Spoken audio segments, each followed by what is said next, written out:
Reverbera na acrobata, olha aqui, acrobacia. Preste atenção, em cima da cobertura aqui em Teresina. Tudo bem, Aristides? Tudo tranquilo. Tudo bem, Demetrios? Bacana. Tudo bem, Thiago? Maravilha, Marcelinho. Saiu mais um acrobata. Explica pra mim, acrobata. O que é acrobata? Revista acrobata. Rapaz, a Acrobata é uma revista que tenta aglutinar artistas, pensadores, pesquisadores sobre arte contemporânea brasileira e que tá rolando lá fora também, né? Sim. Então aqui a gente está juntando cineasta, está juntando poeta, está juntando performer, todo mundo que está pensando e praticando arte no Brasil e no mundo, a gente está tentando fazer esse panorama aqui na revista, né? Sim, essa já é a terceira edição, é Demetrios. É a nossa terceira edição, é o nosso, digamos assim, terceiro território de encontros. Porque a gente sempre pensa a revista como esse encontro de muitas linguagens, dessas acrobacias da linguagem, seja a linguagem poética, cinematográfica, visual, enfim. A dinâmica é bem essa, de tentar juntar autores de vários lugares, de geografias né? diferentes, assim, tanto geografias espaciais como geografias imagéticas, mentais. Então é uma forma de fazer com que a gente se conecte com várias pessoas de diversas partes do Brasil e do mundo, e que nessa junção, nessa articulação, a gente possa reverberar um no outro, né? Reverberar. Vem aqui, Tiago, me diz uma coisa, Tiago. É difícil fazer uma revista. Quem é que custeia a revista? Vocês sofrem muito? A gente sofre, mas a gente goza. É difícil, como deve ser difícil em vários lugares, mas a gente sente o maior prazer de fazer, vai juntando os esforços e tal. Cada um dá uma parte, a gente vai se juntando, se cotizando. E assim a gente consegue publicar, consegue fazer nossas ideias circularem, os poemas, os artigos, os textos, e juntar mais pessoas. Porque a Acrobata, a gente tem uma premissa de juntar o máximo de pessoas de lugares diferentes, né? Para tentar justamente ser mais uma ponte para que a gente mostre outros lugares que às vezes deslocam um pouco desse eixo, né? Rio, São Paulo, mais o Sudeste ali, que a gente vê que aparece bastante na mídia e tal, e às vezes umas outras áreas ficam menos vistas, assim. Eu acho que a Acrobata consegue cumprir bem esse papel de mostrar alguns outros lugares diferentes. Sim. Aristides, como é que surgiu a ideia da Acrobata? Vocês têm trabalhos autorais, né? Como é que surgiu aí essa história? Bem, a Acrobata ela é um resultado de outras fragmentações, né? Os meninos faziam parte da Academia Onírica e eu fazia parte do Coletivo Diagonal, que era um grupo que trabalhava com mostras de cinema, né? Debate cinematográfico brasileiro. E aí os dois grupos eles se desfizeram de certa forma, né? E aí nesse processo de fragmentação virou uma aglutinação, né? Porque eu já era colaborador com os meninos na Academia Onírica. E aí o grupo foi se desfazendo e a gente foi se unindo para criar um novo grupo, né, que seria, no caso, a Acrobata. Então a Acrobata é o resultado desse encontro, né, de tentar não deixar as ideias se perderem, né? E aí ela acabou se materializando nessa revista aí que você está vendo agora. Sim, Demetrios, destaques dessa revista, os destaques da terceira edição. Cara, a número 3, assim, de certo modo, dos nossos 3 números, esse número, eu acho que ele é o número que conseguiu sair da forma como a gente queria, assim. Tanto visualmente, composição, como a articulação dos autores. Então, por exemplo, se nós formos para nossa cartela de autores, primeiramente eu gostaria de destacar o Júlio Vieira, que é o artista plástico que ilustra toda a revista. Então, toda a ilustração da revista é do Júlio Vieira, que é um artista plástico de São Paulo. E é engraçado, essas conexões. Esse é de São Paulo, ele é de São Paulo. O Júlio é de São Paulo e é um cara que a gente não conhece pessoalmente. Né? A gente encontrou ele, a gente encontrou o trabalho dele numa loja de camisetas em São Paulo. Daí a gente pediu o endereço aos caras, aí a gente começou a entrar em contato, conversar, enfim. E aí ele está aqui na revista.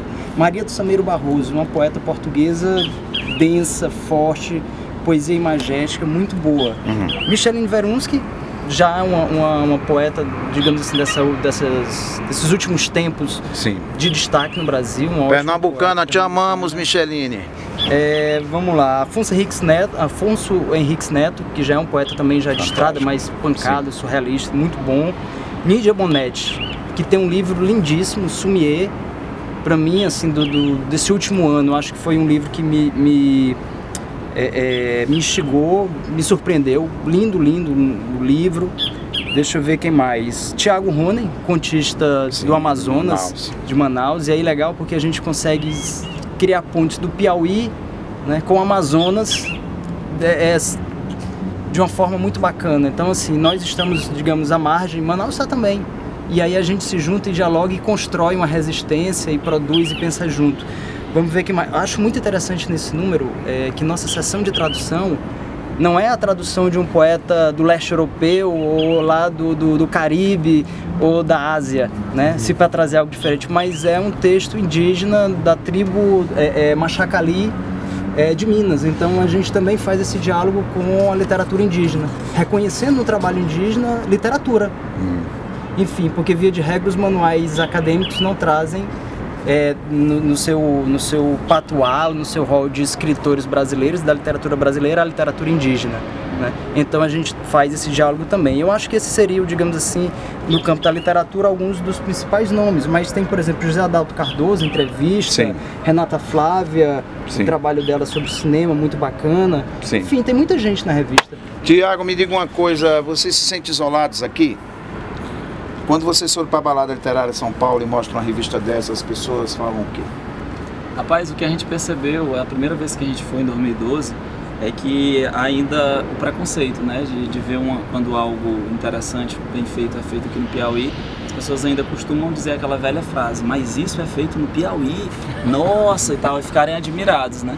E eu acho que é mais um preconceito, porque aqui nós temos artistas fabulosos, assim, quem se prontificar a ver vários talentos aqui inacreditáveis, mas ao mesmo tempo, com essa coisa da internet, das redes sociais, eu acho que a tendência é cada vez mais esse isolamento evaporar, assim, porque mesmo que haja um certo isolamento político, de falta de política pública envolvendo cultura ou outras coisas assim, mas a gente pode criar também, né, isso pode partir da gente. Então a gente se articula, a gente usa a nossa identidade artrópode de pela internet ficar se desdobrando com outros artistas por aí e fazer acontecer da mesma forma. Porque hoje em dia tem várias formas e plataformas de você fazer isso. Você tanto pode chamar os seus amigos para cada um dividir aquela conta ali e a gente executar o nosso produto, como também tem os sites de financiamento colaborativo, né, os chamados crowdfunding, que você vai, faz e manda brasa. Então eu acho assim que cada dia que passa a gente vai se apoderando dessas novas tecnologias e dessas pontes que as redes sociais proporcionam para que a gente possa fazer junto. Marcelino, essa questão da marginalização é interessante porque, como o próprio Thiago falou, a rede está aí para isso, né?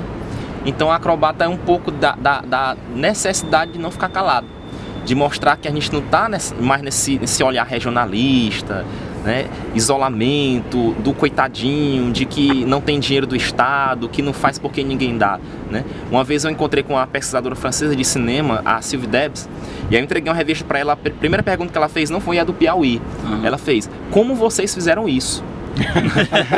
Como vocês fizeram essa revista? Aí eu cheguei pra ela, olha, com o apoio dos amigos e tirando dinheiro do salário da gente, né? Então, é isso, é você juntar a turma que acredita e fazer a coisa continuar. E também assim, a gente faz porque sente um prazer inenarrável, assim. As nossas substâncias de dopamina se soltam no nosso cérebro quando a gente está escrevendo, que está produzindo nova revista, a gente se empolga, fica feliz, perde sono, corre, se atrasa e chega depois, mas a gente faz porque sente um prazer indescritível, assim. Então, por mais que haja dificuldades, por mais que exista qualquer barreira, vai ser bom, porque a gente está fazendo o que a gente quer. E o que a gente quer é botar a Acrobata no mundo para que as acrobacias... E para colocar a Acrobata no mundo, os senhores aí, curadores de eventos pelo Brasil, tantas feiras literárias, tantas festas literárias, tantos propósitos literários aí pelo Brasil, a revista está prontinha. Que tal fazer circular os meninos aí pelo Brasil apresentando o trabalho deles? É ou não é? É ou não é? Pode crer. E sem chororô. E sem chororô. Sem porra de Tira chororô. Do bolso, mas não tem chororô. Não tem chororô, não tem reclamação. Daqui a pouco a gente vai voltar para eles fazerem umas leituras para a gente colocar lá no rádio e a gente colocar também aí no canal Reverbera. Muito obrigado por vocês. Reverbera todo mundo!